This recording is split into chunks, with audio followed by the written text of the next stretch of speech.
Life Insurance Competition Part 2. Sa Part 1 natin, kinumpit natin dun yung minimum.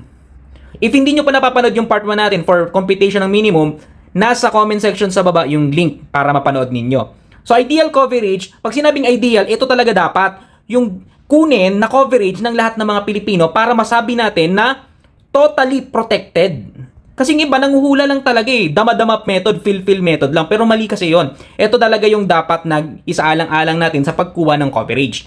So, debt plus final expense plus education fund ng anak natin. If ever lang naman, wag naman sana mawala tayo. At least, protected yung kanilang pampaaral and annual income na times 10. Pag kaya't ginawang times 10, kasi based sa pag-aaral, it takes 10 years para masabi na makarecover talaga sila. Then minus assets mo. So papansinin nyo, same pa rin naman yan ng sample profile natin sa part 1. So, kumpitin na natin. So, ang una natin gagawin, kukumpitin natin yung annual income.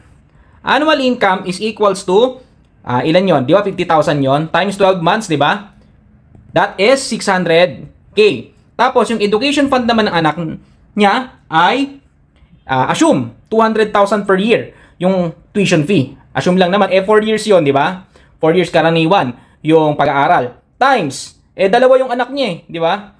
So, 200 plus times 4 times 2, that is, tumataginting na 1.6 million.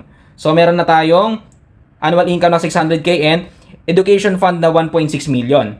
So, doon na tayo sa formula natin. Ano ba yung formula?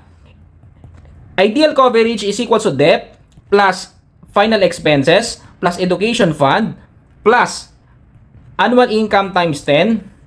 Okay? Then, yung kabuuan na to, subtract natin sa assets niya. Ano ba yung debt natin? Yung utang, 500K, di ba? Tapos, yung final expense, 300K.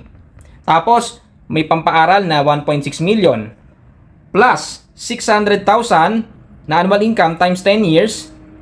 Tapos, tong kabuuan na to, isusubtract natin sa assets na or savings niya na 200K. Ang sagot? Ilan? 8.2 million.